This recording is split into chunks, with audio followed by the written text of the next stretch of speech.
Assalamualaikum warahmatullahi wabarakatuh. Selamat berjumpa lagi dengan saya. Hari ini saya akan membahas tentang alat gerak hewan dan manusia. Materi ini adalah materi IPA di kelas 5 dengan tema 1 yaitu organ gerak hewan dan manusia.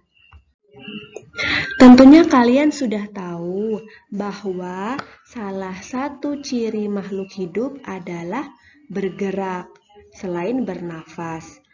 Nah, hewan dan manusia menggunakan alat gerak untuk berpindah tempat dari satu tempat ke tempat yang lainnya. Makhluk hidup ada yang bergerak dengan kaki, dengan sayap, sirip, otot perut, dan masih banyak lain.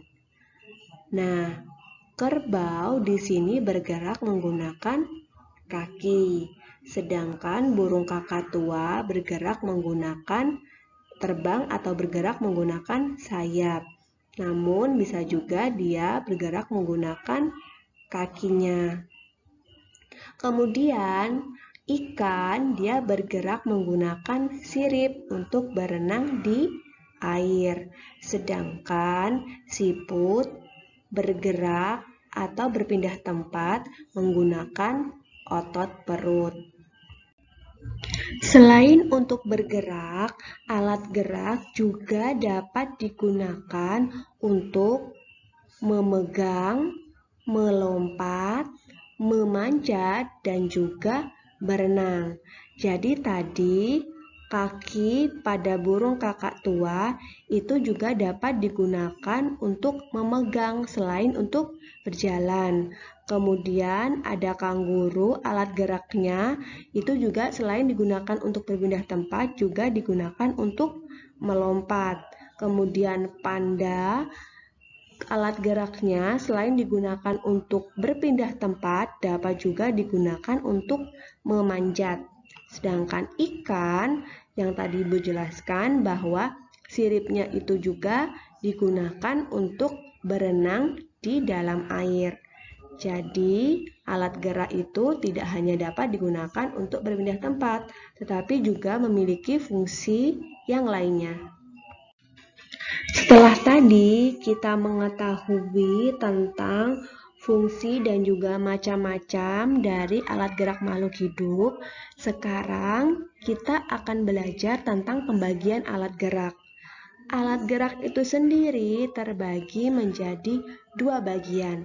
Yang pertama adalah alat gerak aktif, yang kedua alat gerak pasif.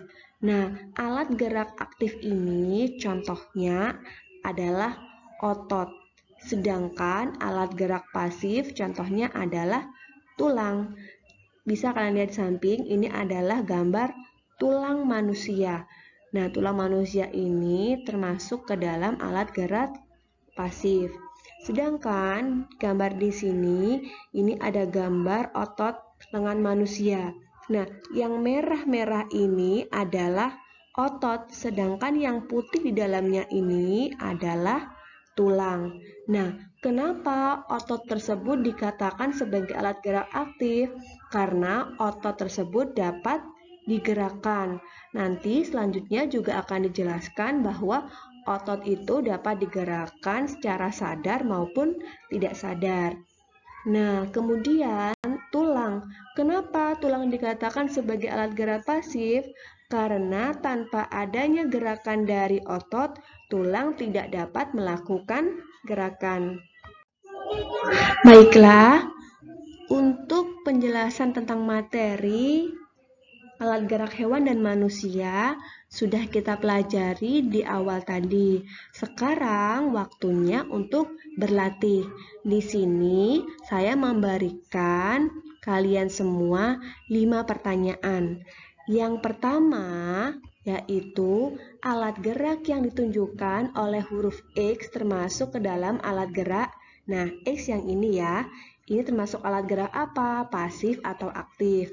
Yang kedua, alat gerak yang ditunjukkan oleh huruf Y termasuk alat gerak Nah, yang ini termasuk alat gerak aktif atau pasif.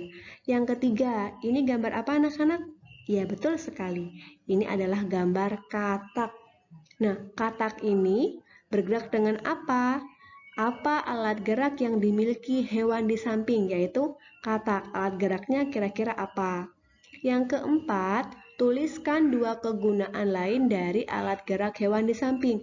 Jadi misalkan si katak ini alat geraknya apa? Kemudian selain untuk berpindah tempat, alat gerak tersebut juga dapat digunakan untuk apa? Nah, itu anak-anak silahkan menyebutkan dua kegunaan lain alat gerak yang dimiliki oleh katak. Yang kelima, pertanyaannya adalah mengapa tulat disebut alat gerak aktif? Nah, ini sudah Ibu jelaskan tadi di awal. Cukup sekian pelajaran pada hari ini. Nah, ini adalah contoh dari gerakan otot dan juga tulang. Jadi, otot dan tulang itu saling bekerja sama untuk dapat melakukan gerakan. Cukup sekian dan terima kasih. Bu akhiri, wassalamualaikum warahmatullahi wabarakatuh.